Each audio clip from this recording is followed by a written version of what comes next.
So hi guys, welcome back again in fob engineers. तो guys, सोम का second last chapter हम पढ़ने जा रहे हैं जिसका नाम है कॉलम एंड स्टड।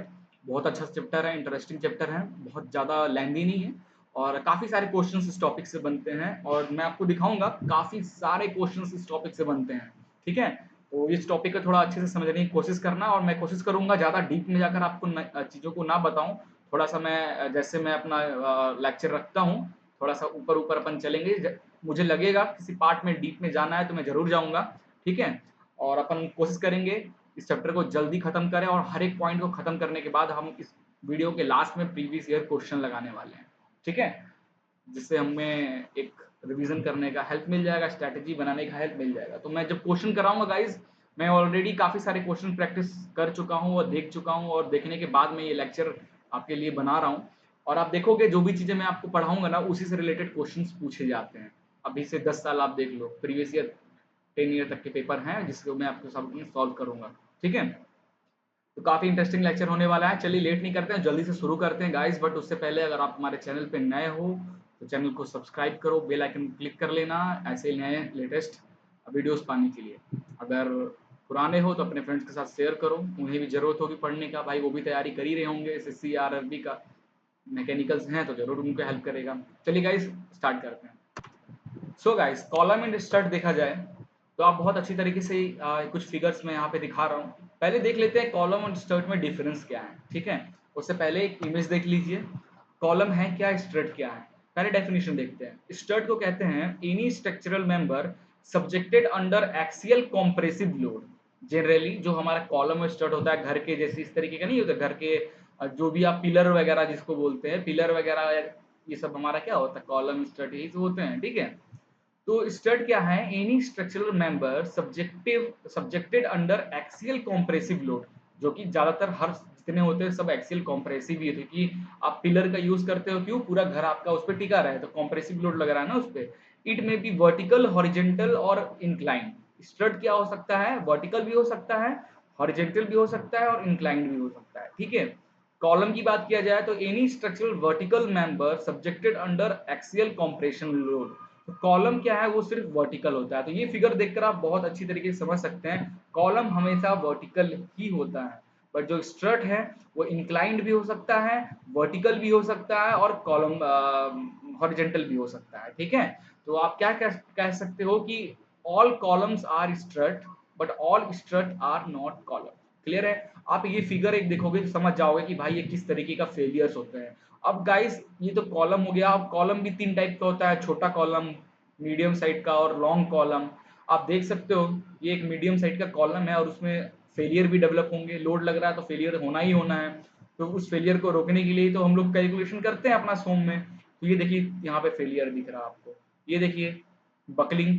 क्या बकलिंग, इस तरीके से टेढ़ा हो जाना, कॉलम इस तरीके से टेढ़ा हो जाना, बकलिंग हो गया। कॉम्प्रेसिव इस तरीके से दिख रहे हैं, दब कर इस तरीके से चूर चूर हो जाना।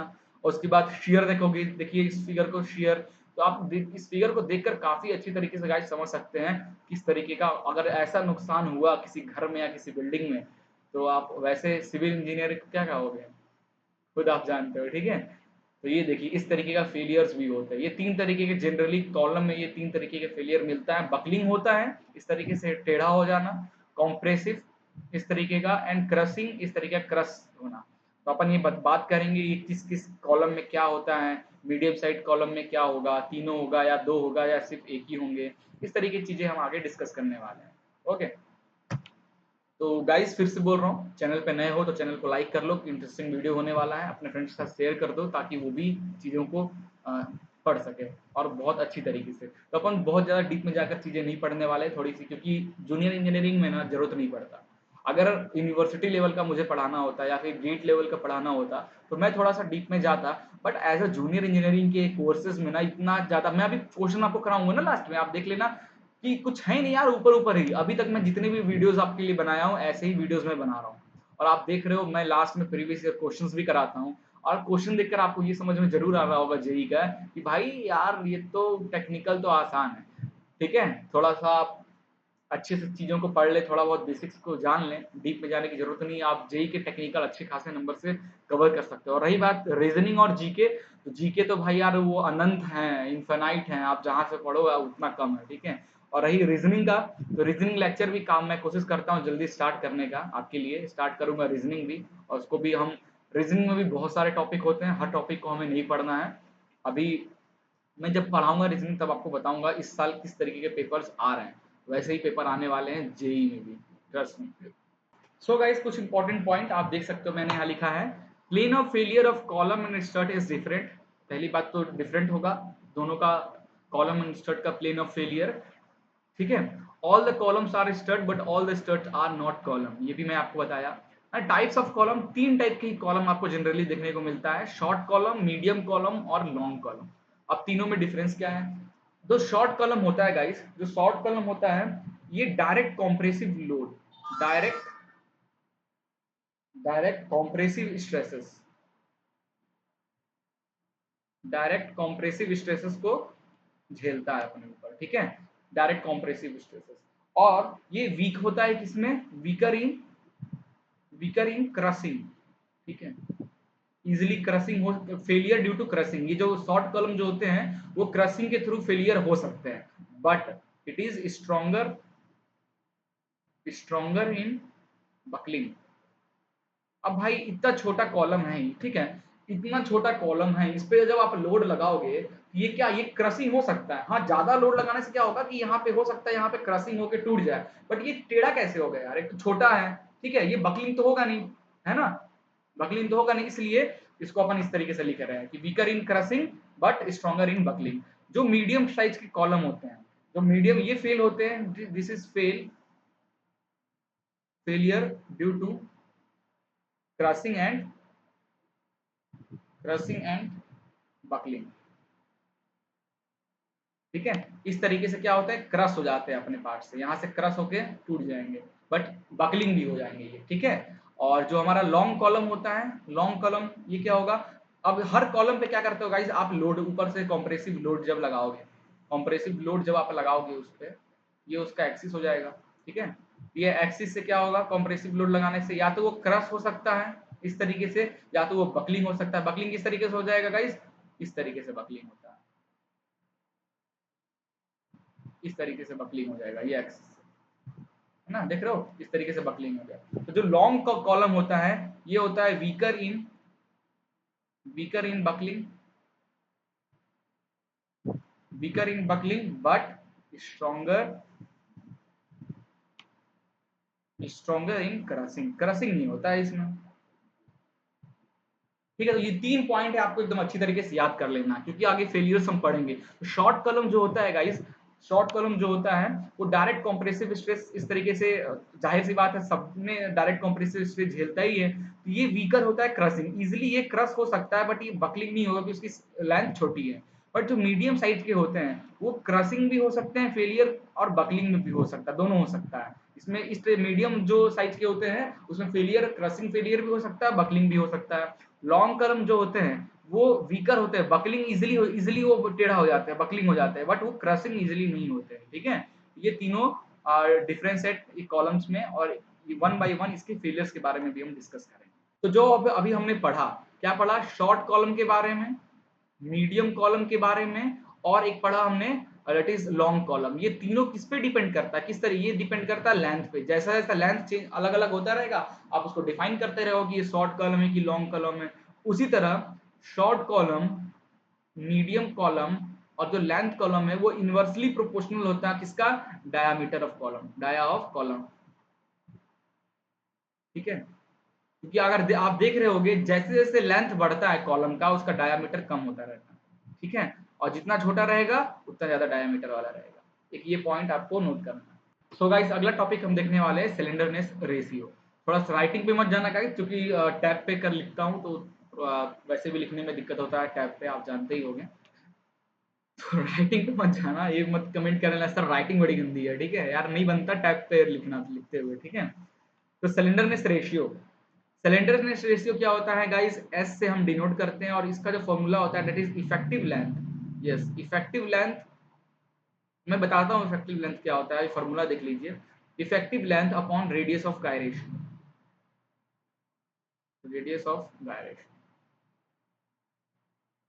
ये होता है हमारा।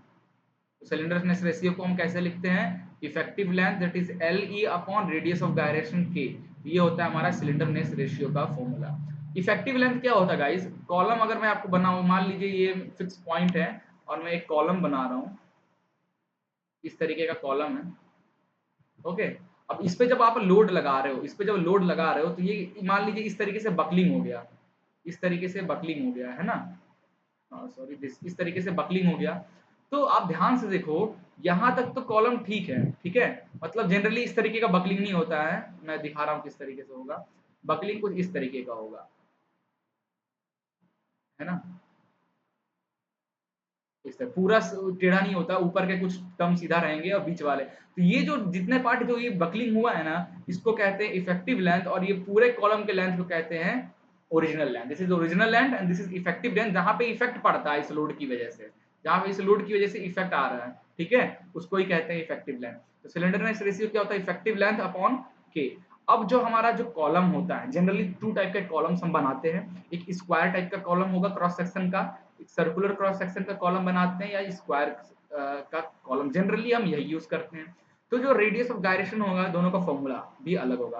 तो रेडियस ऑफ गायरेशन जो होता है, इसका फॉर्मूला होता है गाइस मोमेंट ऑफ इनर्शिया, ठीक है, minimum moment of inertia upon area of the column, ठीक है। और यही अगर हम सर्कुलर के लिए देखा जाए, सर्कुलर के लिए क्या हो जाएगा, आई की वैल्यू पाई अपॉन 64 डी का 4, और एरिया क्या हो जाएगा सर्कुलर का पाई बाई 4 डी का स्क्वायर, ठीक है, रूट।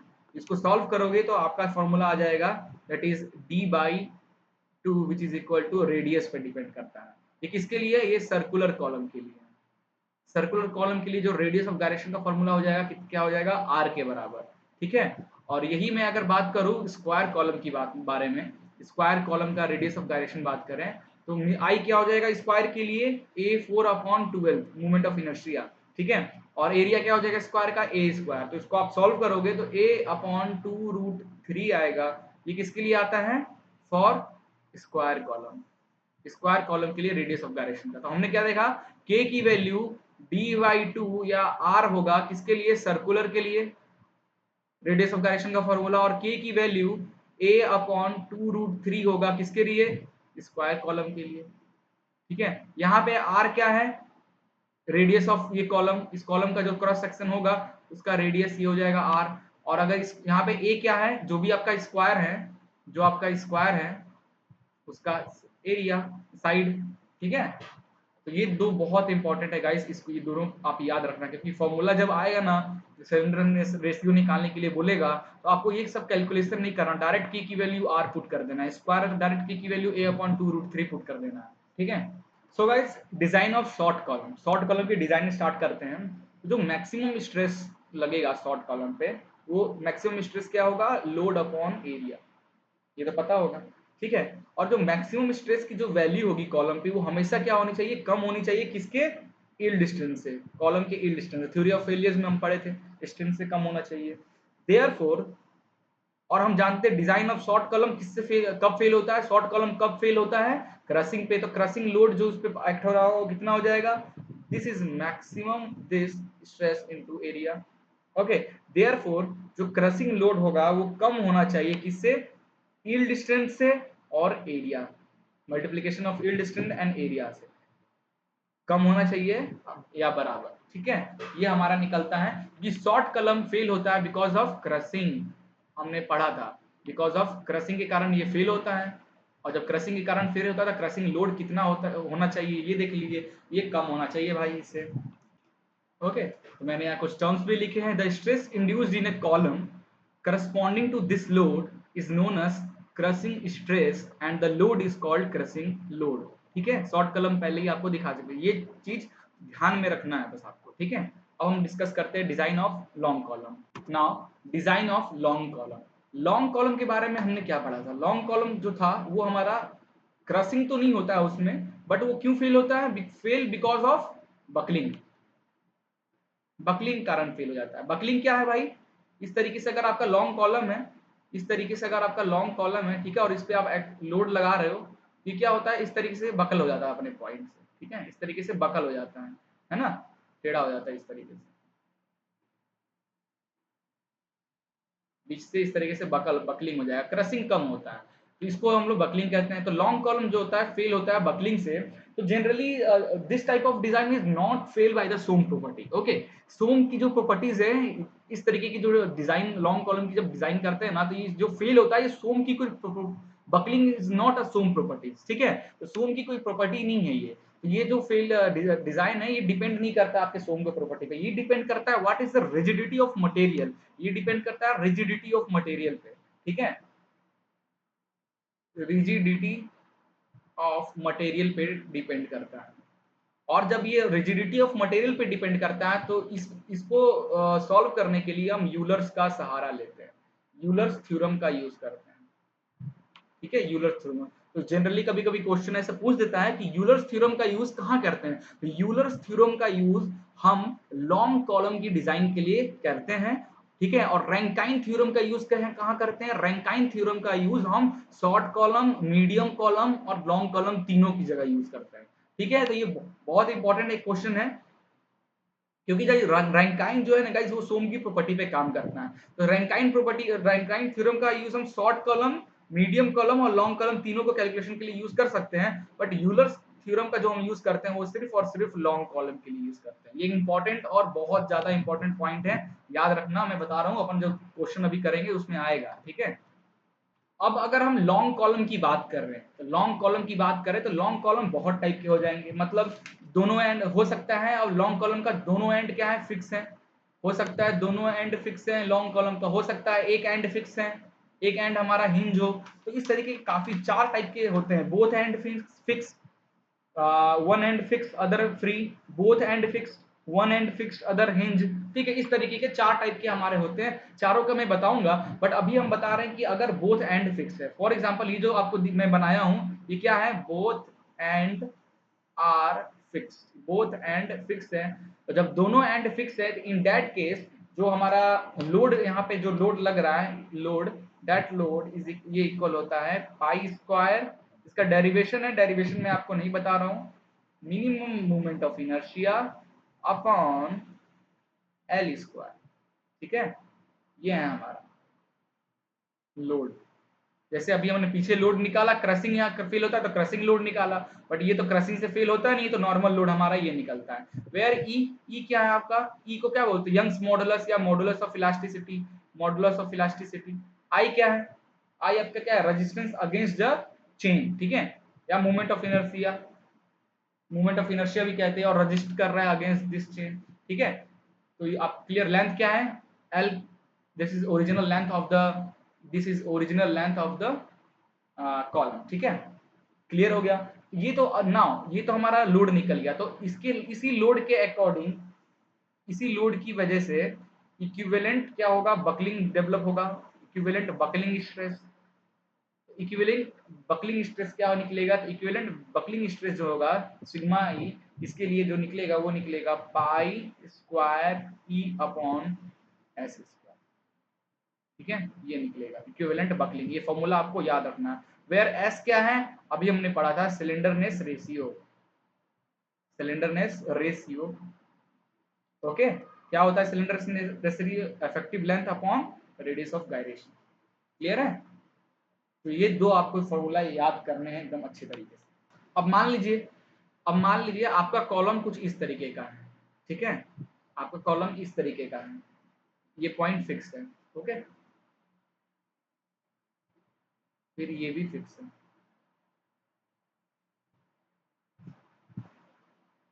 ये इस तरीके से फिक्स है, ठीक है, तीनों पॉइंट फिक्स है। In that case what is the effective load, what is the PE effective load, ये क्या, ये पूरा लेंथ एल था, तो यहाँ से यहाँ तक का लेंथ क्या होगा, यहाँ से यहाँ तक का लेंथ एल बाई टू, यहाँ से यहाँ तक का लेंथ एल बाई टू, है ना। इफेक्टिव लेंथ का फॉर्मूला क्या था, पढ़े थे हम लोग, पाई square E I minimum upon L का स्क्वायर, ये पढ़े थे।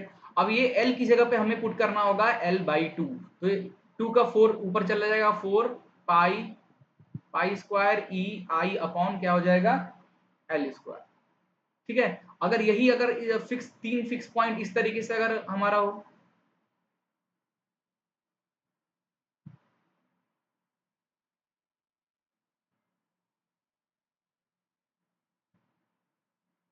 ये क्या हो जाएगा, यहां से यहां तक का लेंथ एल बाई थ्री, यहाँ से यहाँ तक का लेंथ l/3, यहाँ से यहाँ तक का लेंथ l/3। मान लीजिए इक्वल लेंथ है तो अलग अलग है, ये इस तरीके से बकलिंग होगा ना। अब ये जो बकलिंग होगा किस तरीके का बकलिंग होगा, देखिए इसकी बकलिंग के डिजाइन देखिए। यहाँ से लोड, ऊपर से लोड पड़ा तो ये इस तरीके से बकलिंग होगा, ओके। और फिर ये इस तरीके से बकलिंग होगा, और यहाँ पे जब लोड लगेगा, यहाँ पे जब लोड लगे तो ये किस तरीके से बकलिंग होगा, ये इस तरीके से बकलिंग होगा, ये फिर इस तरीके से बकलिंग होगा, और फिर ये इस तरीके से बकलिंग होगा। तो इसके लिए इफेक्टिव का फॉर्मूला क्या हो जाएगा, 3 है, 3 3 जो 3 का स्क्वायर 9, तो 9 ऊपर आ जाएगा, pi square E I upon L का स्क्वायर, ये हो जाएगा इसकी इफेक्टिव लोड। इसी के करस्पॉन्डिंग आप इफेक्टिव स्ट्रेस भी निकाल सकते हो, ठीक है। अब यहाँ पे एक दो इंपॉर्टेंट चीजें और बताना चाहूंगा गाइस। देखिए शॉर्ट कॉलम का ये जो क्रिटिकल लोड आया, ठीक है, शॉर्ट कॉलम का जो क्रशिंग लोड या critical load, this is less than और इक्वल टू यील्ड स्ट्रेंथ, है ना। ये जिसे देखा था maximum stress develop in a short column this. तो मतलब क्या हो रहा है, शॉर्ट कॉलम जो फेल हो रहा है वो हमारा शॉर्ट कॉलम देख कर कैसे बताओगे कौन सा कॉलम किस तरीके से फेल हुआ है। तो आप जब देखोगे ना कॉलम को, देखो कॉलम अगर वर्टिकली क्रैक आ रहा, अगर आपके कॉलम में वर्टिकली इस तरीके क्रैक दिख गया, पहले आप एक पर्टिकुलर अमाउंट ऑफ लोड लगाइए, ठीक है। ये जो क्रशिंग लोड या क्रिटिकल लोड है वो कम, लेस देन या इक्वल टू दिस। तो जैसे आप इसको क्रॉस करोगे, इसकी यील्ड स्ट्रेंथ और एरिया से क्रॉस कर एक पर्टिकुलर अमाउंट ऑफ लोड लगाइए, और उससे अगर क्रैक वर्टिकली आता है तो मतलब ये कॉलम कैसा है, ये आपका कॉलम शॉर्ट कॉलम है, ठीक है। बट अगर लोड आप एक पर्टिकुलर अमाउंट ऑफ लोड अगर लॉन्ग कॉलम पे लगाइए, ठीक है, तो आप देखोगे वो क्योंकि यहाँ पे क्रिटिकल जो लोड है for short column is less than of this yield strength. तो आप देखोगे कि इसमें जो है ना, पहले क्या आता है, किसी भी बॉडी में लोड लगाते हो तो पहले आता है हमारा इस तरीके के क्रिटिकल लोड के कारण इस तरह क्रैक आना चाहिए, बिकॉज ऑफ क्रशिंग स्ट्रेसेस के कारण। बट आप देखोगे ये वर्टिकल लोड क्रैक आने से पहले आपको एक हॉरिजॉन्टल क्रैक दिखेगा, ठीक है। तो हॉरिजॉन्टल क्रैक अगर आपको दिखा, तो हॉरिजॉन्टल क्रैक देखने से आपको समझ जाना कि भाई ये मीडियम या शॉर्ट कॉलम है, क्लियर है। तो अगर हम देखा जाए कि एक एग्जांपल आपको कराते हैं, फॉर एग्जांपल आपकी माइल्ड स्टील है, माइल्ड स्टील का आपने एक कॉलम बनाया, लॉन्ग कॉलम बनाया, ठीक है। तो उसकी ई की इलास्टिसिटी की जो लिमिट है 200 गीगा पास्कल दिया हुआ है, 200 गीगा पास्कल, क्लियर है। और इसकी जो यील्ड स्ट्रेंथ के क्रशिंग स्ट्रेंथ की जो वैल्यू है 250 मेगा पास्कल, ओके। तो क्या है कि आपकी जो इफेक्टिव होना चाहिए, इफेक्टिव स्ट्रेस जो होना चाहिए लॉन्ग कॉलम का, वो क्या होना, ऑलवेज लेस देन और इक्वल टू क्रशिंग, ठीक है, क्रशिंग का। तभी तभी तो आपको क्या होगा कि पहले वर्टिकल क्रैक ना दिखकर डायरेक्ट हॉरिजॉन्टल क्रैक दिख रहा है। हॉरिजॉन्टल क्रैक डायरेक्ट दिख रहा है, इसका मतलब क्या है कि उसमें क्रशिंग नहीं हो रहा, पहले क्रशिंग नहीं, पहले बकलिंग हो जा रहा है। तो पहले बकलिंग हो जा रहा है, इसका मतलब क्या है कि effective length of this buckling is always is less than और इक्वल टू आपका क्रशिंग स्ट्रेंथ, ठीक है। देयरफॉर आपकी इफेक्टिव लेंथ का फॉर्मूला अभी आपने लिखा था, that is pi square E upon S square, which is less than or equal to sigma yc, है ना, which is equal to this 250 and pi की value pi square into E है 200 giga pascal है, तो 10 power 3 upon S square. Slenderness ratio को यहाँ से इधर करोगे, slenderness ratio is always equal to, solve करोगे इसको तो एस इज ग्रेटर देन 90 आएगा। इससे क्या समझ में आ रहा है, slenderness ratio for pure long column के लिए, अगर वो माइल्ड स्टील से आप बना रहे हो तो प्योर लॉन्ग कॉलम के केस में सिलेंडरनेस रेशियो की जो वैल्यू है वो 90 मेगा पास्कल से ज्यादा होना चाहिए, ठीक है। ये एक फंडा। सो गाइस, मैंने ये ग्राफ बनाया हूँ, जैसे कि अभी हमने लॉन्ग कॉलम का पढ़ा, डिजाइन ऑफ लॉन्ग कॉलम पढ़ा, तो इसमें जो हमारी क्रिटिकल और कहा जाए क्रिपिंग लोड की जो वैल्यू निकली थी, that is pi square E I upon L square, और इक्विवेलेंट बकलिंग इसी लोड के अकॉर्डिंग इसी का इक्विवेलेंट जो बकलिंग स्ट्रेस आया था sigma I pi square E upon S square, ठीक है।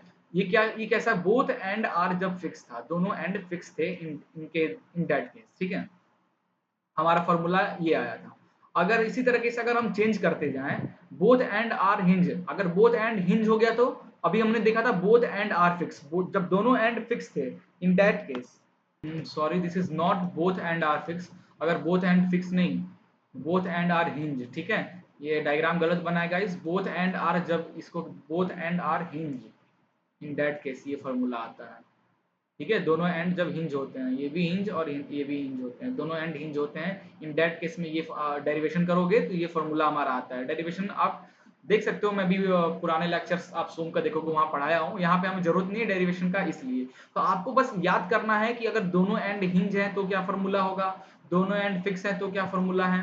तो मैंने उसके लिए एक ग्राफ बनाया, ये देखिए, बोथ एंड आर हिंज, अगर दोनों एंड हिंज हैं तो उसके केस में जो एक्चुअल लेंथ, क्रीपिंग लोड कितना आता है, क्रीपिंग लोड कितना आता है एक्चुअल लेंथ के अकॉर्डिंग, एक्चुअल लेंथ के हिसाब से, तो पाई स्क्वायर ई आई अपॉन क्या आता है एल स्क्वायर, एल क्या है एक्चुअल लेंथ, ठीक है।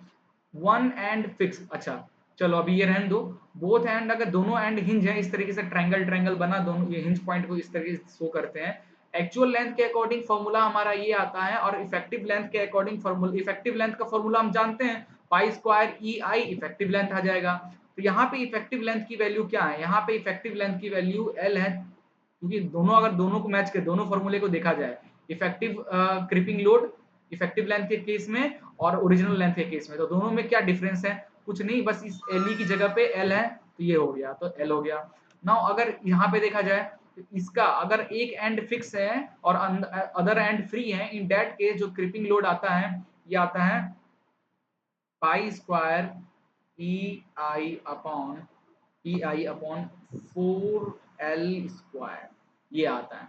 तो इफेक्टिव लेंथ ऐसा हम क्या रखें, इफेक्टिव लेंथ को ओरिजिनल लेंथ में क्या कंपैरिजन है, इफेक्टिव लेंथ जो है वो ओरिजिनल लेंथ का 2l है, ठीक है। तभी तो यहाँ पे 2l पुट करेंगे तो 2 का स्क्वायर 4 हो जाएगा और l आ जाएगा, तो ये हो जाएगा। तो यहाँ पे इफेक्टिव लेंथ और ओरिजिनल लेंथ में क्या रिलेशन है, this one end fix other are free में।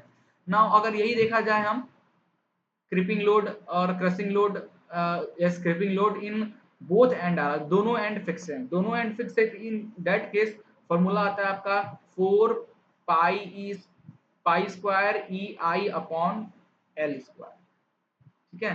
तो ये फॉर्मूला लाने के लिए इफेक्टिव लेंथ कुछ ऐसा पुट की होगी, इफेक्टिव लेंथ की हमारा फॉर्मूला देखो सब में क्या चेंज हो रहा है, यहाँ पे 4 आ गया, बाकी सब सेम है फॉर्मूला, देखो यहाँ पे 4 आ गया, यहाँ ऊपर में 4 आ गया, तो ये सब इफेक्टिव लेंथ और ओरिजिनल लेंथ के बीच का ही रिलेशन है। तो इफेक्टिव लेंथ यहाँ पे क्या होगा कि ये फॉर्मूला ऊपर 4 चला गया, यहाँ पे इफेक्टिव लेंथ ओरिजिनल लेंथ का हाफ होगा, तभी तो ये ऊपर चला जाएगा, तो 2 का इस पूरे का यहाँ पुट करें तो एल स्क्वायर अपॉन 4 आ जाएगा, तो 4 ऊपर चला जाएगा, तो ये फॉर्मूला बन जाएगा। और यही अगर हम वन एंड फिक्स है और अदर एंड हिंज है, इन दैट के जो क्रीपिंग लोड का फॉर्मूला आएगा वो क्या आता है 2 पाई square E I upon L square, ठीक है। और यहाँ में क्या इफेक्टिव लेंथ का हो सकता है, यहाँ पे इफेक्टिव लेंथ है एल अपॉन √2, तभी तो √2 का स्क्वायर 2, तो 2 चला गया ऊपर, क्लियर है। तो n क्या है, n is a constant, n is a constant where we define n is a constant, तो n जस्ट अ कांस्टेंट है, तो यहाँ पे कोई वैल्यू नहीं है, तो हम 1, यहाँ यहाँ पे क्या है, यहाँ पे 1/4, 1/4, यहाँ पे n इज अ कांस्टेंट, तो यहाँ पे क्या है 4, यहाँ पे 4 ऊपर में, और यहाँ पे कांस्टेंट क्या है 2, यहाँ पे जो कांस्टेंट है 2, क्लियर है, इस तरीके से फॉर्मूले में, ओके। क्योंकि जनरली तो ये जो ग्राफ है गाइस, आपको ये ग्राफ याद करना है, अलग अलग पॉइंट बोथ एंड फिक्स हैं, तो हमारा ये फॉर्मूला हो जाएगा इफेक्टिव लेंथ और इसमें क्या रिलेशन है। तो बस अगर आप ये एक फॉर्मूला याद कर लो और इफेक्टिव लेंथ याद कर लो सबका, ठीक है, कि बोथ एंड का क्या इफेक्टिव लेंथ है, और कुछ नहीं, इसको इस फॉर्मूले में पुट करते जाना, तो आपका एक्चुअल लेंथ के अकॉर्डिंग आंसर निकलता जाएगा, पुट करते जाना यहाँ पे एक्चुअल लेंथ के अकॉर्डिंग निकलता जाएगा। तो करना कुछ नहीं है आपको, बस एक ही चीज याद कर लो कि बोथ एंड फिक्स है, तो इफेक्टिव लेंथ और ओरिजिनल लेंथ के बीच में क्या रिलेशन, ये रिलेशन याद कर लोगे तो आप आराम से किसी भी क्वेश्चन का आंसर दे सकते हो, ठीक है। नाउ गाइस, अब हम रैंकाइन फॉर्मूला का यूज कर कर रिलेशन दिखाने, डिजाइन ऑफ कॉलम के बारे में बात करना है, रैंकाइन, रैंकाइन फॉर्मूला। और ये फॉर्मूला हमारा शॉर्ट कॉलम और शॉर्ट कॉलम मीडियम लॉन्ग तीनों के लिए काम आता है। तो क्या होता है 1/PR Rankine load, 1/, crushing load plus 1/, Euler's फॉर्मूले से जो लोड निकला था, ठीक है, पीई, जनरली मैं इसको पीसी से दिखा रहा हूँ, क्रीपिंग लोड बोल रहा हूँ, क्रीपिंग लोड ये जो फॉर्मूला है ना, ये किसके थ्रू आया है, लॉन्ग कॉलम की डिजाइन हम किसके करते हैं, यूलर से, तो आप इसको पीई भी लिख सकते हो, ठीक है।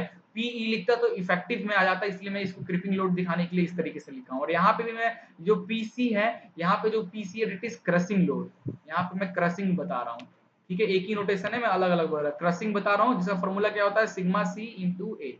और ये पीई क्या है, पीई को हम लोग बोलेंगे यूलर्स यूलर्स लोड।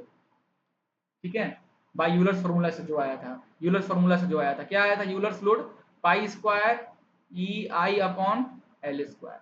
ये यूलर्स फॉर्मूला से जो लोड आया था दिस, और क्रशिंग जो आता है पीसी सिग्मा सी अपॉन ए, अपन जब स्टार्टिंग में पढ़े थे तब ये फॉर्मूला नजर आए थे। तो रैंकाइन फॉर्मूला हमारा ये हो जाता है। तो नाउ फॉर, अगर हम डिजाइन करें फॉर लॉन्ग कॉलम का डिजाइन किया जाए with the help of Rankine, wrong column में क्या होता है, इफेक्टिव जो होगा यूलर्स जो होगा much much much less than crushing. ठीक है, लॉन्ग कॉलम में मिस्टेक, लॉन्ग कॉलम में क्या होता है, लॉन्ग कॉलम में बकलिंग ज्यादा होता है ना, लॉन्ग कॉलम में बकलिंग ज्यादा होता है, तो Euler's, this is for short column. Okay, short column क्या, शॉर्ट कॉलम में क्रशिंग ज्यादा होता है ना, क्रशिंग ज्यादा होता है शॉर्ट कॉलम में। तो और उसमें बकलिंग कम होता है, तो इसलिए Euler's load is less than PC. ठीक है, तो यहाँ से आप देखोगे therefore 1 upon PE is less than 1 upon PC। ठीक है, तो यहाँ से क्या होता है, रैंकाइन फॉर्मूला क्या होता है, Rankine formula is a summation of crushing and Euler's both, it is a mixture of crushing and Euler's both. Therefore इस तरीके से लिख सकते हैं। तो इससे क्या समझ में आता है, इससे ये समझ में आता है कि जो अपना शॉर्ट कॉलम जो मैंने बनाया है that is P R Rankine load is equal to, यहाँ पे आ रहा है इफेक्टिव लोड। इसको थोड़ा ठीक किया जाए चीजों को। Okay, this, yes, for long column the value of PE is very less than the value of PC। ठीक है, therefore 1 upon PE is greater than 1 upon PC, that is the right formula। ठीक है, therefore 1 upon PR is equal to 1 upon PE, therefore PR rankine load is equal to PE in the long column। ऐसे ही अगर हम short column की बात करें, short column की बात करें तो शॉर्ट कॉलम में PC, the value of PC is very less than the value of PE, therefore 1 upon PC is greater than 1 upon PE, therefore and 1 upon PC 1 upon PR is 1 upon PC and PR is equal to PC in short column। Crushing, this is Euler's, जैसे कि हमारा आ रहा है चीजें। ठीक है, short column crushing से fail होता है, लॉन्ग कॉलम बकलिंग से फेल होता है, तो इसलिए यूलर्स यूज किए। तो क्या समझ में यार, रैंकाइन फॉर्मूले की हेल्प से हम शॉर्ट कॉलम, लॉन्ग कॉलम और मीडियम कॉलम की डिजाइन कर सकते हैं। मीडियम कॉलम की अगर बात किया जाए, मीडियम कॉलम की बात किया जाए तो मीडियम कॉलम में जो रैंकाइन आता है पी आर की वैल्यू that is PE plus PC, PE into PC. पीछे वाला जो फॉर्मूला था उसको मैंने एलसीएम लेके इस तरीके से कर दिया।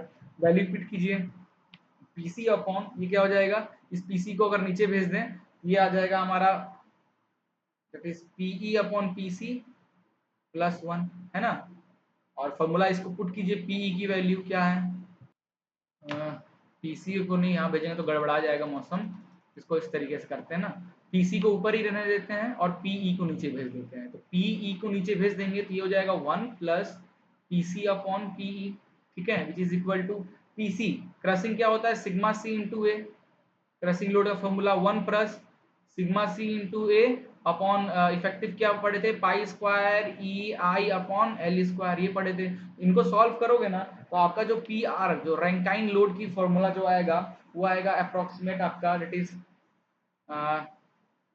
Sigma C A upon, solve करना है इसको, 1 plus sigma C upon pi square E into S square, where S यहाँ पे क्यों यूज हुआ, मतलब एल अपॉन के कहीं पे होगा तभी हमने कर लिया। ठीक है,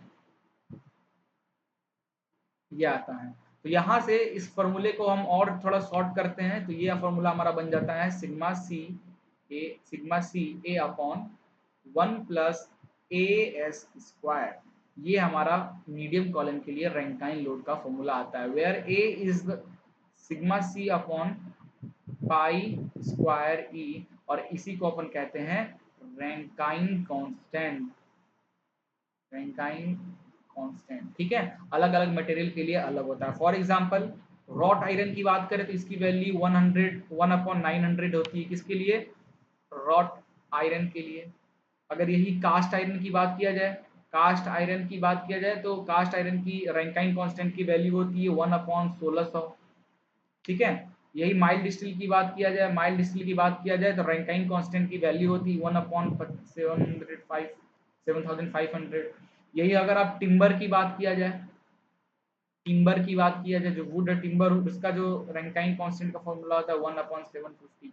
ये सब फॉर्मूला आप याद कर लो तो ठीक है, नहीं तो कोई जरूरत नहीं पड़ेगा। फाइनली गाइस, इतना चीज करने के बाद हमने कुछ इंपॉर्टेंट चीजें सीखा। सिलेंडरनेस रेशियो के कंपेयरिंग करते हैं। तो शॉर्ट कॉलम के लिए, शॉर्ट कॉलम के लिए जो सिलेंडरनेस रेशियो की वैल्यू होती है वो ऑलवेज लेस देन और इक्वल टू 30।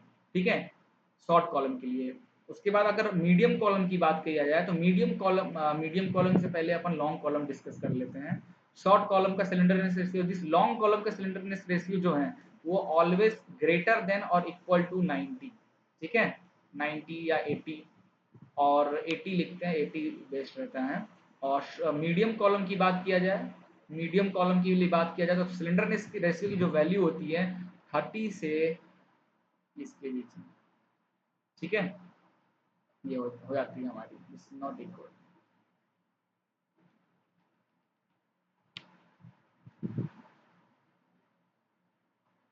ये याद रखना, सिलेंडरनेस रेशियो से भी हम बता सकते हैं कॉलम हमारा शॉर्ट है, लॉन्ग है या मीडियम कॉलम है। ठीक है, कनेक्टिंग रॉड जो होता है ना, कनेक्टिंग रॉड को भी पूछे आपसे, कनेक्टिंग रॉड कॉलम है कि क्या है?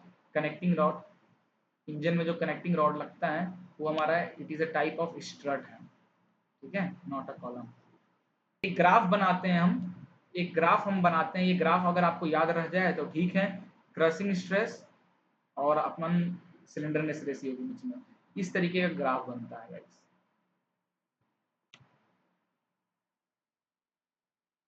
इस तरीके का ग्राफ बनता है। मैं बताता हूँ इस ग्राफ का मतलब क्या है, आपको याद हो जाए तो अच्छी बात है। देखो यहाँ पे क्रशिंग स्ट्रेस कम हो जाएगा, क्रशिंग स्ट्रेस कम, तो सबसे ज्यादा क्रशिंग स्ट्रेस ये लाइन शो कर रहा है, मतलब पक्का ये क्या है, ये लाइन को अपन बोलते हैं क्रशिंग थ्योरी। और ये किस में होता है? शॉर्ट कॉलम में। शॉर्ट कॉलम में क्रशिंग ज्यादा होता है। ये जो दिख रहा है ये किस में होगा? ये होगा मीडियम कॉलम के लिए। ठीक है, और ये जो है मीडियम कॉलम के लिए, ये लाइन जो दिखा रहा है ये मीडियम कॉलम के लिए बन रहा है। और इस लाइन को अपन जनरली किससे निकालते हैं मीडियम कॉलम के लिए? रैंकाइन थ्योरी से। रैंकाइन थ्योरी काम कर रहा है। और ये जो है इसको अपन कहते हैं यूलर्स थ्योरी से काम कर रहा है, क्योंकि ये जो निकलता है एकदम कम, यहाँ इसको बोलते हैं लॉन्ग कॉलम। तो क्या क्रशिंग स्ट्रेस जितना कम होता है, क्रशिंग स्ट्रेस जिस बॉडी में सबसे ज्यादा है वो हो जाएगा हमारा क्या? Short column. क्रशिंग स्ट्रेस थोड़ा सा कम हुआ तो मतलब मीडियम कॉलम। क्रशिंग स्ट्रेस एकदम कम हो गया मतलब हमारा क्या हो गया? Euler's column. यूलर्स कॉलम का सिलेंडरनेस रेशियो ज्यादा होता है। ठीक है, इस तरीके से ये ग्राफ भी बनता है। और अलग अलग लाइन, ये क्रशिंग थ्योरी होता है, this is for medium column के लिए जो लाइन होता है ये रैंकाइन थ्योरी के लिए बनता है, और ये लाइन होता है यूलर्स थ्योरी के लिए। ये चीज याद रखना। ठीक है, सो गाइस, हमारे क्वेश्चंस खत्म हो चुके हैं। अब हम जो भी थ्योरेटिकल था इतना ही कुछ आपको कॉलम स्टेट में पढ़ना है, इससे ज्यादा और कुछ नहीं है। अपन डायरेक्ट निकालते हैं प्रीवियस ईयर क्वेश्चन और जल्दी जल्दी उसको सॉल्व करते हैं। ठीक है, चलिए स्टार्ट करते हैं। पहला क्वेश्चन कहाँ है भाई? पहला question, Rankine theory is valid to long column both. किसके लिए वैलिड होता है Rankine theory? Rankine theory is valid for both long column, short column हो चाहे मीडियम कॉलम हो। ठीक है, the crippling load for both end fix long column is given by, long column both end fix है तो उसके लिए creeping load का फॉर्मूला क्या आया था? चलिए आपको जल्दी से दिखाया जाए। कहाँ गया ग्राफ? बोथ एंड फिक्स है तो 4, दिस आया था ना, 4 पाई square E I upon L square, ये आया था। Where effective length is L/2, तो क्या हो जाएगा आंसर? इसका आंसर कहाँ है? दिस। ओके, यही एल ई के टर्म में आ गया तो फिर ध्यान रखना। ठीक है, the effective length of the column with one end fixed and other end free, its on length, the effective length of the column, effective length of the column with one end fixed.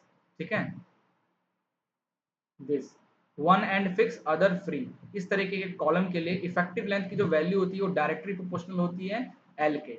ठीक है, twice of original length ऐसा लिखा हुआ कहीं पे। कहाँ गया question? Yes, this twice its length. Okay, a structure made up of several bars riveted or welded together is known as strut, frame, column या tie। क्या कहते हैं? जल्दी से आंसर दीजिए, इसका बहुत आसान क्वेश्चन है। फ्रेम बोलते हैं गाइस, फ्रेम। इट स्ट्रट नहीं है, कॉलम है। ये स्ट्रट और कॉलम सपोर्ट के लिए यूज करते हैं, फ्रेम होता है, ठीक है। अगला देखते हैं, the ratio of Euler's buckling load, the ratio of Euler's buckling load upon column with same parameter having, किसके लिए होता है भाई ये? आसान तो क्वेश्चन है गाइस, दोनों का आप निकालो और डिवाइड कर दो, इतना आसान क्वेश्चन है। देखिए क्या कर रहा है, ratio of Euler's buckling load of column with same parameter having both end fix, ठीक है।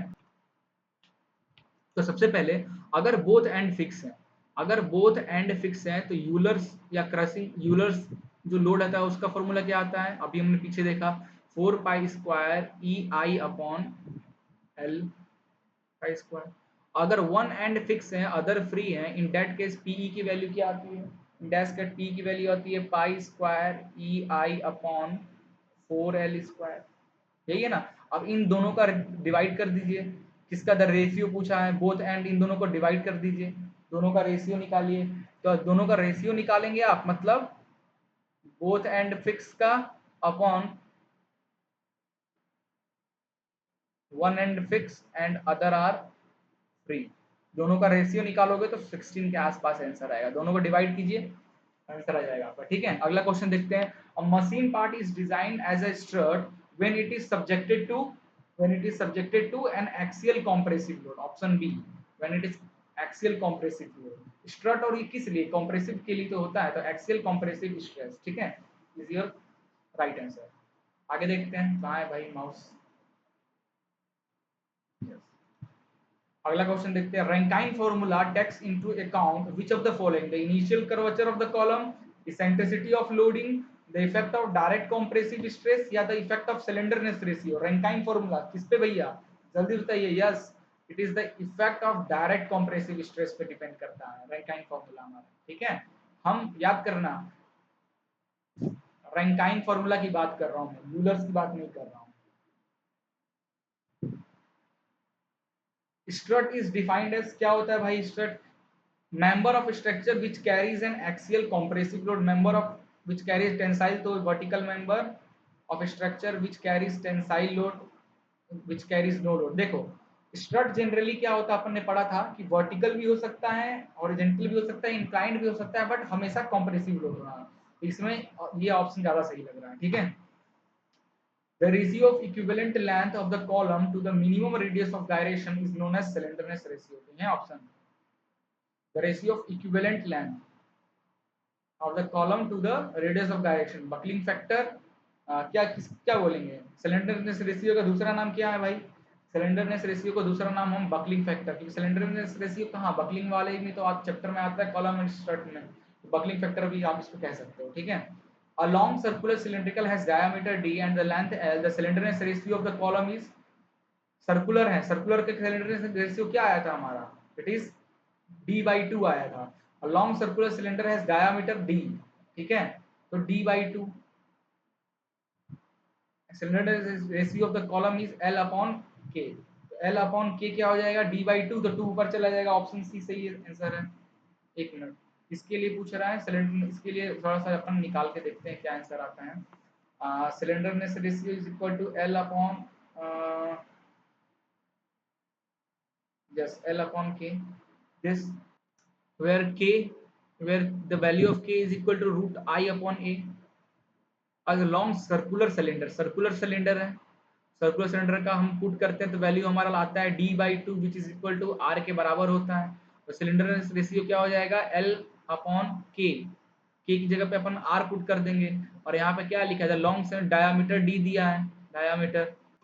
ओके, यहाँ पे कुछ गलती हो गया था गाइस, अपन ने कुछ गलती किया था, पीछे भी गलती, वो जो गलती है ये है, स्टार्टिंग में अपन ने कहाँ पढ़ा था यार वो,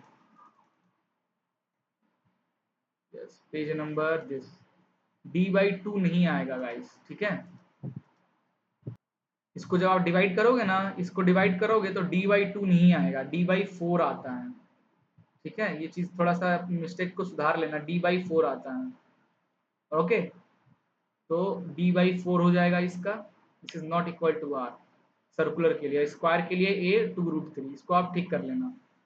तो इस क्वेश्चन को जब आप पुट करोगे तो d बाई फोर डायरेक्ट आ गया हमारा, तो slenderness ratio is L is equal to d by four, तो which is equal to four ऊपर चला जाएगा L बाई डी, तो option D is your right answer. ठीक है, कभी कभी मिस्टेक हो जाता है गाइस, दिल पे मत लिया करो। A structural member subjected to an axial compressive force is called column। structural member है subjected to an axial compressive forces is called frame, beam, strut और column। जल्दी बताइए। यस यार, स्ट्रट। ठीक है, स्ट्रक्चर मेंबर। अब वो स्ट्रक्चर मेंबर लिखा, ये नहीं बोला है कि वो वर्टिकल है कि क्या है, इसलिए अपन ने स्ट्रेट को मार्क किया। कॉलम को मार्क करते कब, जब ये बोलता है कि भैया वर्टिकल, कॉलम वर्टिकल ही होता है, but straight vertical, horizontal, inclined सब हो सकता है। ठीक है, the buckling load will be maximum for a column if, buckling load will be maximum for a column if one and the column is clamped. तो अपन ने देखा था किसके लिए सबसे ज्यादा निकला था, सबसे ज्यादा जिसका इफेक्टिव लेंथ वो होगा। Yes, if both end of column are clamped. In that case, the buckling load will be maximum for the column।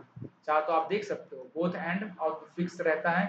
In that case हमारा क्या है, both end फिक्स रहता है। देखो फोर, फोर मल्टीप्लाई कर रहे हो पूरे फॉर्मूले में, बाकी सबको देख लो, फोर मल्टीप्लाई कर रहे हो, तो जाहिर सी बात है यही ज्यादा होगा बकलिंग। तो option this is your right answer. अगला, the equivalent length of the column when both end are fixed. Both end fix है, then in that case equivalent length क्या हो, बोथ एंड फिक्स होता है, फोर ऊपर चला जाता है, तो पक्का L बाई टू होगा, तभी तो टू स्क्वायर हो जाएगा। तो option B is your right answer. ठीक है, the slenderness ratio of the column is, क्या होता है slenderness ratio, slenderness ratio of the column is, yes यार, directly proportional to effective length. ठीक है, क्योंकि सिलेंडरनेस रेशियो क्या होता है, effective length upon radius of gyration, तो प्रोपोर्शनल टू, और कोई ऑप्शन यहाँ पे दिख नहीं रहा, ये option is your right answer. 15 की बात किया जाए तो Rankine theory is applicable to, Rankine theory is applicable for both short and long column. Which of the following is assumption incorrect about the long column? The column behave elastically, ठीक है, या the weight of column is neglected, the material is non homogeneous and anisotropic। yes, ये हमारा क्या है, सोम की property है।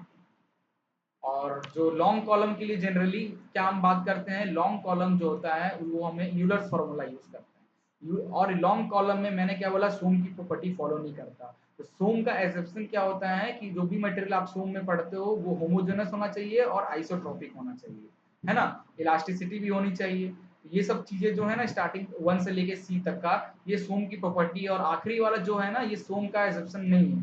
सोम कहता है कि होमोजेनस और आइसोट्रोपिक होना चाहिए, बट ये जो मटेरियल है वो नॉन होमोजेनस और एनिसोट्रोपिक मटेरियल है, तो पक्का यही ऑप्शन सही होगा। ठीक है, इस तरीके से क्वेश्चन को समझने की कोशिश किया करो। What will be the effect of Euler's crippling load for a column with both and hinged if length of column is half, half कर दो, बोथ एंड अगर हिंज है, इन दैट केस आपका क्या आंसर आएगा, बोथ एंड अगर hinge है, तो बोथ एंड हिंज है तो फॉर्मूला आता है आपका, it is pi square E I upon L का स्क्वायर। अगर लेंथ क्या कर दे रहा है, हाफ कर दे रहा है, लेंथ को हाफ कर दिया जा रहा है, तो क्या हो जाएगा फॉर्मूला, एल बाई टू, तो four pi square E I upon L square, ये हो जाएगा फॉर्मूला हमारा, हो जाएगा ना। तो ऑप्शन कहीं दिख रहा है, यस, ऑप्शन डी फोर्थ हो जाएगा। ठीक है, इट्स,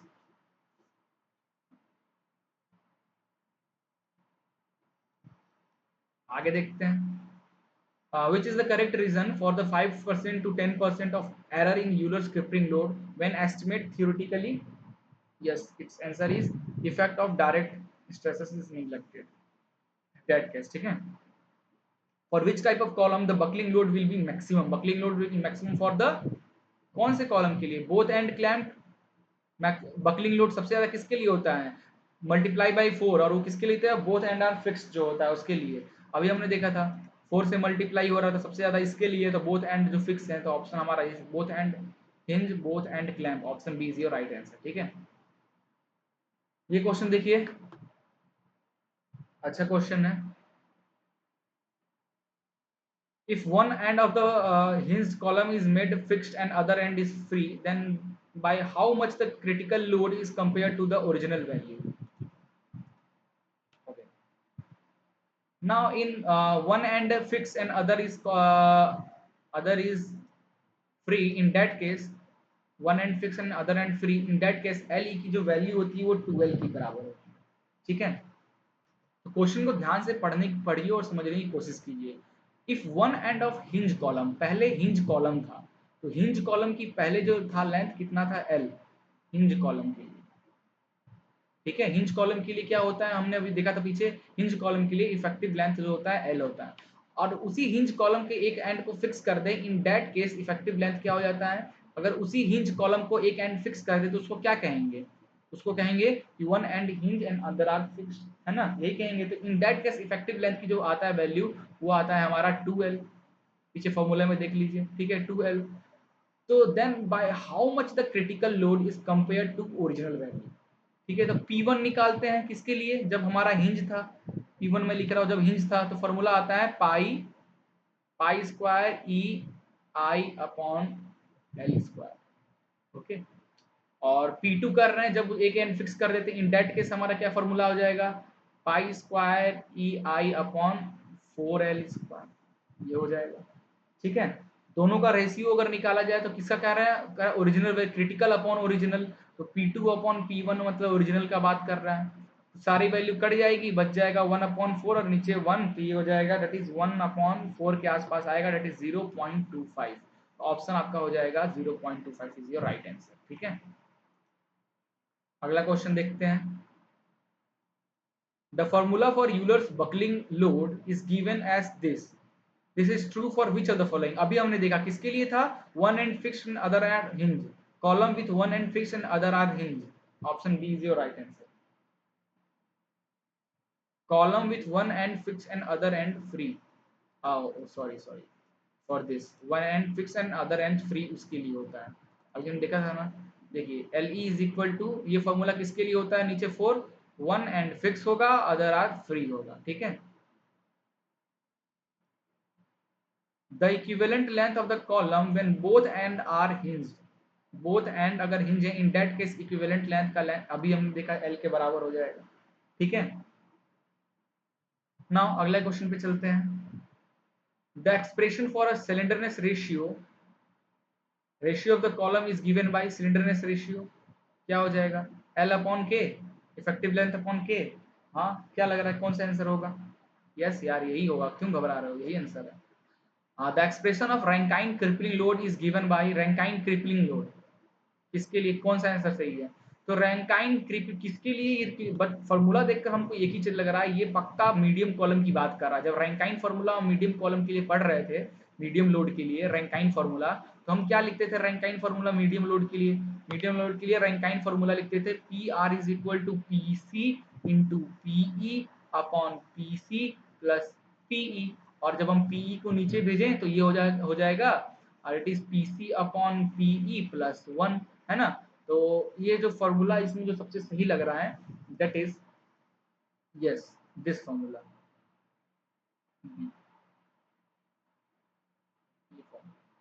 है ना।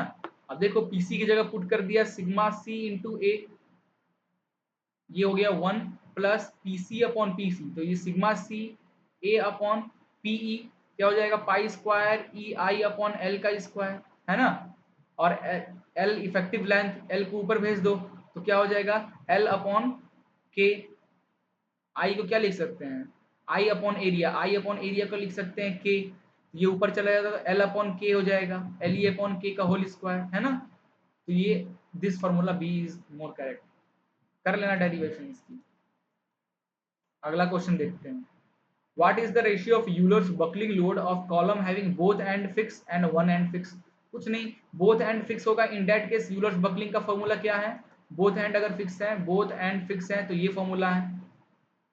ठीक है, और वन एंड फिक्स है और अदर क्या था, क्वेश्चन क्या था, one end fix and other are free, तो ये फॉर्मूला दोनों का डिवाइड कर दो, जो आंसर आएगा वही होगा, और इसका जो आंसर आएगा गाइस, इसका आंसर आएगा दैट इज बी 16:1 के आसपास आंसर आएगा। ठीक है, दिस आंसर कर लेना। If the diameter of column is reduced by 30%, then what will be the change of Euler's buckling load, diameter of column, Euler's buckling load के बारे में पूछ रहा है। अब कौन से कॉलम की बात कर रहा है, ये तो लिखा नहीं है, तो अपन सिंपल कॉलम लेते हैं, that is pi square E I upon effective length का स्क्वायर, या ठीक है, अपन नॉर्मल लेते, दोनों एंड दोनों कॉलम हिंज है, वही नॉर्मल लिया हमने। क्या हो रहा है, the diameter of column is reduce by 30%, अगर कम हो जाता है डायमीटर, इन दैट केस क्या हो जाएगा? सबसे पहले अगर ये सर्कुलर कॉलम है, कॉलम सर्कुलर है ना, तो इसकी मोमेंट ऑफ इनर्शिया का फॉर्मूला हो जाएगा पाई अपॉन 64 डी का पावर 4, ये हो जाएगा, है ना। तो ये आई की वैल्यू, ये जो आई की वैल्यू आई है, इस आई की जगह पुट कीजिए तो क्या हो जाएगा, इस आई की जगह पुट करेंगे, ये हो जाएगा पाई बाई पाई का पावर 3 ई डी का पावर 4 अपॉन 64 नीचे आ जाएगा, और एल ई का स्क्वायर, इस तरीके से हो जाएगा। सही है ना। अगर क्या कर रहा है, 30% रिड्यूस हो जा रहा है, मतलब 100 में से 30% जा रहा है, तो 70% बच रहा है। तो अपन परसेंटेज के टर्म में डायमीटर को क्या लिख सकते हैं, डायमीटर की जगह पे लिख सकते हैं 0.7 डी का पावर 4 लिख सकते हैं ना। बाकी सब बस इस डायमीटर पावर 4 की जगह 0.7 डी का पावर 4 लिख दीजिए।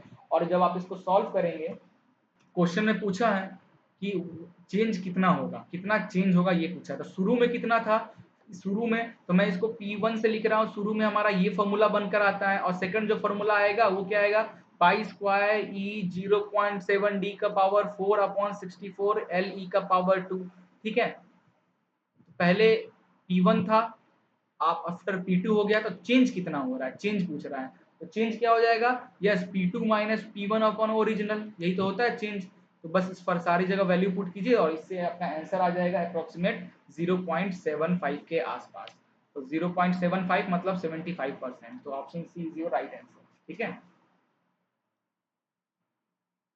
आगे देखते हैं अगला question. What is the change in Euler's buckling load if the diameter of column reduced by 10%? 10% reduce हो रहा है, मतलब 90% बच रहा है, तो इस बार डायमीटर 0.9 आ जाएगा। सेम फॉर्मूले में 0.9 करके सेम तरीके से आप करो, इसका आंसर 0.34 मतलब 34 के आसपास परसेंटेज आएगा। ठीक है, कर लेना जैसे ऊपर वाला बताया। ये क्वेश्चन देखते हैं। The following column have same material height and weight, which column can support maximum weight? ठीक है, कौन सा कॉलम, यहाँ सबसे बेस्ट ऑप्शन किसके लिए रहेगा, या सॉलिड सर्कुलर सेक्शन के लिए। The following column have same material height and weight, which column can support maximum weight? I section, solid circular section, solid square section, या थिन हॉलो। तो ऑप्शन कौन सा हो जाएगा, yes sorry this is not a solid circular section. यार अपन ने पहले भी पढ़ा था ये चीज, कौन सा स्ट्रेंथ में ज्यादा होता है, यस थिन हॉलो। हॉलो वैसे भी जानते हैं, और thin hollow circular is the more bending strength इसमें as compared to other, so this option is your right. A column length 8 metre with both end fix, ठीक है, लेंथ दिया 8 metre, both end fix का formula लगाइए, length की जगह 8 metre put कीजिए और डायरेक्ट आपका आंसर निकल जाएगा। ये आंसर आएगा 4 के आसपास। ठीक है, when the steel column is said to be short, the slenderness ratio steel column slenderness ratio क्या लेस देन, शॉर्ट कॉलम के लिए लेस देन 30 बताया था ना, शॉर्ट कॉलम के लिए चाहे किसी भी हो less than 30। The equivalent length of the column which one end fixed and other free, one end fixed and other free, one end fixed and other free, LE की वैल्यू क्या हो जाएगा, 2L के बराबर हो जाएगा। तो कौन सा है 2L के बराबर, option D is your right answer. Which of the following column has formula of the Euler's buckling this? ये किसके लिए फॉर्मूला होता है, ये फॉर्मूला होता है बोथ एंड फिक्स के लिए, हिंज के लिए। तो किसका आंसर हो जाएगा, इसका answer yes column with both end hinge. Now ये क्वेश्चन देखते हैं। Choose the correct option of the buckling load in the column have maximum value. Yes, both end of the column are fix, both end of column जिसका fix होता है उसी की तो maximum value होती है। कितने बार ये क्वेश्चन आ गया, क्योंकि 4 से मल्टीप्लाई हो रहा है पूरा वैल्यू, बोथ एंड फिक्स उसका आंसर। अगला question, what is the ratio of Euler's buckling load of column having both end fix and both end hinge? दोनों का अलग अलग निकालो, दोनों को डिवाइड करो, तो आपका रेशियो जो है आएगा वो निकल जाएगा अप्रोक्सीमेट, दैट इज 4:1 के। इससे पहले भी तो ये क्वेश्चन अपने किया था, सेम है। अगला क्वेश्चन देखते हैं। L E upon K is express for slenderness ratio. The equivalent length of column when both end are hinge, both end are hinge, in that case what is the equivalent length? इसका answer बताइए जल्दी से। Yes, L के बराबर होता है, पहले ही वाला था। The formula of Euler's buckling load is given as this, this is true for which of the following column? इसका आंसर क्या हो जाएगा,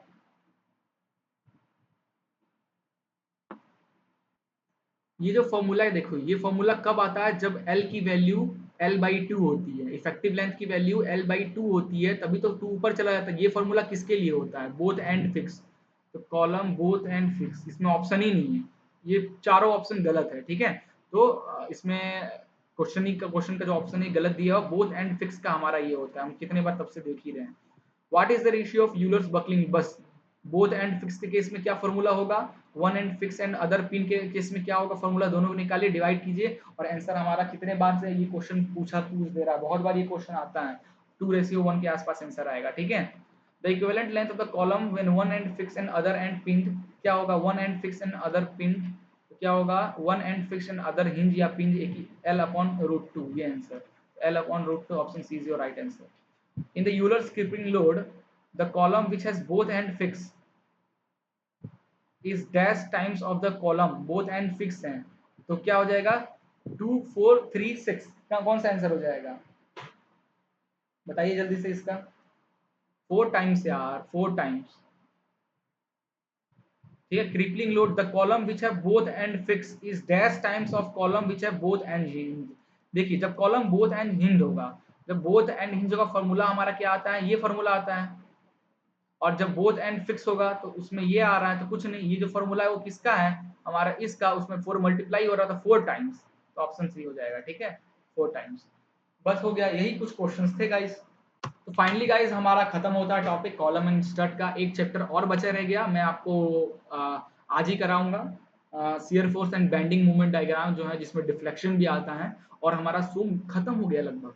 एक टॉपिक और बचा रह जाएगा, स्प्रिंग की डिजाइन, वो मशीन डिजाइन जब अपन पढ़ेंगे ना, उसमें स्प्रिंग बहुत डिटेल में है, तभी हम क्वेश्चन सॉल्व कर लेंगे। तो फाइनली आज हमारा सूम खत्म होने वाला है, shear force and bending movement आपको पढ़ाऊंगा और वो खत्म हो जाएगा हमारा। आपको हर क्वेश्चन में कराया हूँ प्रीवियस ईयर का। आशा करता हूँ आपको वीडियो पसंद आ रहा हो, हमारा तरीका पढ़ाने का भी पसंद आ रहा हो। एक लाइक और एक कमेंट जरूर करें हमारे मोटिवेशन को बढ़ाने के लिए। चलिए मिलते हैं नेक्स्ट वीडियो में, तब तक के लिए गाइस जय हिंद।